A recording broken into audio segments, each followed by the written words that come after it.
September 17, 2023, 5:23 a.m. 52 Chinese military aircraft crossed the median line of the Taiwan Strait in a coordinated and unprecedented incursion. J-16 fighters, Su-30 jets, Y-8 electronic warfare planes all breached Taiwan's air defense identification zone at once, triggering immediate alerts. From Hailian Air Base to naval command posts in the south, Taiwan's forces scrambled to intercept. Pilots launched, radars locked on. But this wasn't just an air show. U.S. Navy assets in the region picked up synchronized electronic jamming and surface ship movement. A P-8A Poseidon rerouted to track what was now confirmed as a multi-domain operation. Fighter formations, cyber interference, naval pressure. It was all happening in real time. Inside the combat information centers of Taiwan ships, the tension was silent and absolute. Eyes on screens, fingers on triggers. The enemy wasn't coming. It was already here. 5:23 a.m. The Taiwan Strait, usually tense but stable, flared into sudden chaos. 52 Chinese military aircraft crossed the median line without warning. The formation included J-16 strike fighters, Su-30s, and Y-8 electronic warfare aircraft, backed by high-altitude drones and supported from the sea by jamming vessels. It was the largest aerial breach in months. For Taiwan's early warning systems, the screens lit up like a storm. The incursion wasn't probing. It was deliberate, coordinated, and fast. From Hualien Air Base, Taiwan scrambled F-16V fighter jets in rapid succession. Pilots armed with AEM-120 and Sky Sword 2 missiles raced into altitude, targeting Chinese aircraft now deep inside Taiwan's ADIs. Their radars tracked erratic movement, some Chinese fighters mimicking bombing dives, others circling in high-altitude watch orbits. On board Taiwan's ROCS Keelung destroyer, the CIC Combat Information Center locked its phased array radars onto the developing airspace. Sea-based SAM systems moved from ready status to armed. The incursion wasn't random. It came from multiple directions. While most aircraft flew in from the northwest, at least a dozen Y-8 and Su-30 aircraft looped south toward Taiwan's lower ADEs, aiming to overwhelm radar sectors. Simultaneously, jamming vessels near the coast began flooding radio frequencies, forcing Taiwan's communication systems to switch to encrypted backups. It was a full-spectrum airspace disruption, and every command unit knew it. The U.S. Navy's P-8A Poseidon, already airborne over the Philippine Sea, received the burst transmission. It rerouted north within minutes. Its radar suite and signals intelligence arrays began scanning across the Taiwan Strait, feeding data to both Taiwan's Air Force and Indo-Pacific Command. With tensions this high, there was no margin for delay. Every radar ping, every missile lock, every airborne signature mattered. In the air, Taiwan's F-16Vs locked onto several targets but withheld fire. Rules of engagement were strict. Do not provoke. Instead, the jets used intercept positioning, flying parallel to Chinese aircraft and performing elevation maneuvers to disrupt their formation. But not all targets were predictable. One Y-8 electronic warfare plane suddenly dropped altitude and cut east, breaching deeper into Taiwan's ADIZ than any aircraft that day. And then came the interference. Radio signals began to scramble. Radar images blurred. It wasn't from speed or evasion, it was electronic disruption. The battle had just shifted from air dominance to control of the spectrum. For Taiwan's defenders, the war was no longer only about jets in the sky. It was now a fight for clarity in a growing storm of static. And the next wave was already inbound. At 5:41 a.m., Taiwan's Air Defense Command confirmed that multiple Y-8 electronic warfare aircraft had begun emitting powerful jamming pulses across key frequencies. These weren't short bursts. They were wide-area, sustained interference patterns. Within minutes, early warning radars in central and southern Taiwan began to return static. Instead of clear images of incoming aircraft, operators were now watching digital snowstorms. The airspace was full, but nothing could be seen with certainty. It was a textbook execution of coordinated electronic warfare. Taiwan's signal intelligence and cyber defense teams scrambled into emergency countermeasures. Encrypted backup channels were activated. Satellite uplinks replaced ground relays. Engineers began filtering corrupted frequencies, isolating anomalies, and rebuilding target data using partial returns. But the jamming wasn't just blinding radar, it was distorting it. Spoofed transponder signals began to appear across command screens. Ghost aircraft. Some mimicked real J-16 radar signatures, flying patterns too close to differentiate from the real thing. The air defense grid was being overloaded with false positives.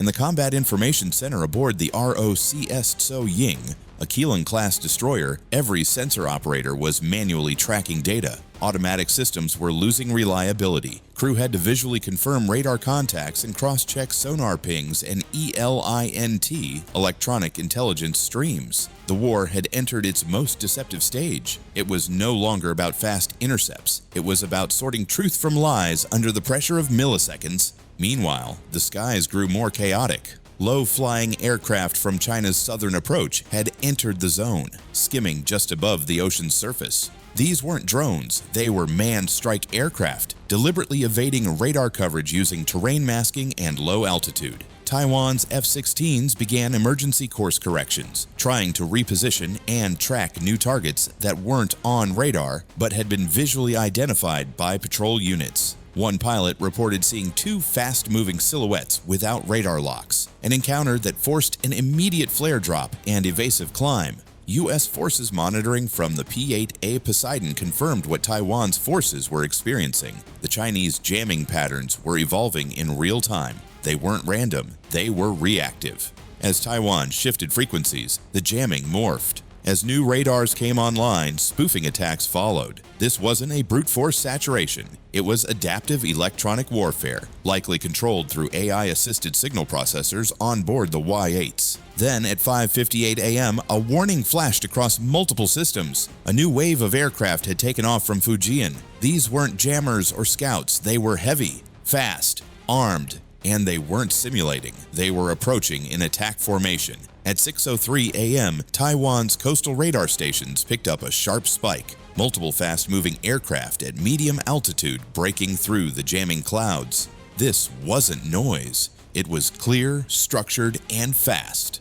Analysts identified the formation as JH-7A fighter bombers, each equipped with precision-guided bombs and air-to-surface missiles. 16 aircraft flying in a dual-claw pincer, one wing diving from the northwest, the other rising from the southwest. Unlike the earlier waves, this group was armed for strike, not surveillance. The tempo of the confrontation had escalated, fast. F-16V pilots flying CAP, Combat Air Patrol, over central Taiwan locked into intercept vectors.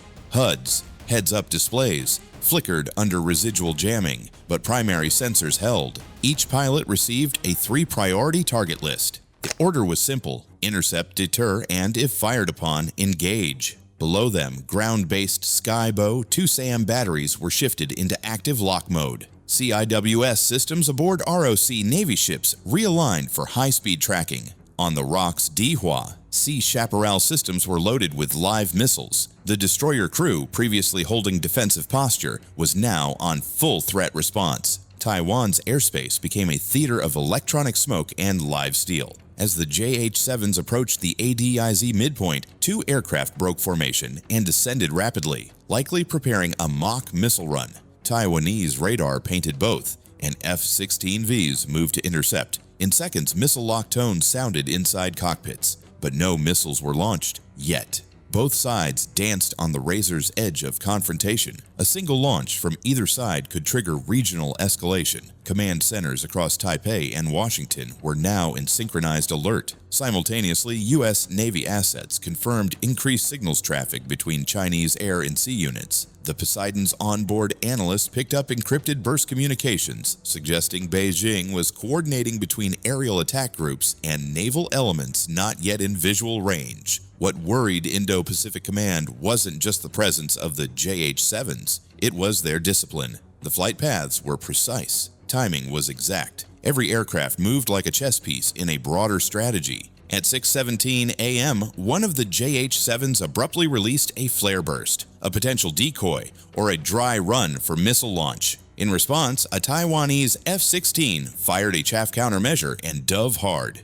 The skies ignited in shimmering distraction. Sea-based radars struggled to confirm whether it was a release or a test. Tension reached its breaking point, and just then, new radar contacts appeared. They were small, fast, unmanned, A swarm was approaching, and it wasn't flying like anything before. At 6:21 a.m., the swarm appeared, not as dots, not as single contacts, but as a shifting wall of low-altitude radar returns flooding in from the western edge of the Taiwan Strait. They came in waves, skipping low over the sea, below traditional radar coverage, moving in irregular zigzags. Military analysts counted at least 35 confirmed UAVs, some large like the CH-4B, others small, fast, and semi-autonomous. This was not reconnaissance, it was saturation. From the command deck of the ROCS Panshu, fire control officers locked Sea Chaparral missile batteries onto the first wave. The system auto-selected priority targets based on flight path and proximity. The first launch salvo triggered a staccato of explosions across the sea. Several drones disintegrated mid-air, but as those vanished, more emerged behind them. Tight clusters flying at different altitudes, each pre-programmed to adjust in real time based on enemy response.